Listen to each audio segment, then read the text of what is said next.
Hey guys, Brian from jtrspartacus here. This is the worn Zeon 10S winch. Do a quick unboxing here and take a look at what we got, and then later on we'll move on to the bumper. So we'll check this out. So out of the over carton part, nicely packaged, and you can see here this is the 10S. That's synthetic with a Spidora rope. So stand by for opening.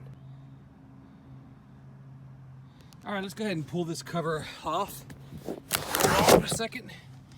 See what we got. Looks nicely packaged. Looks like our cables and wiring, controller. Looks like we'll have to cut that.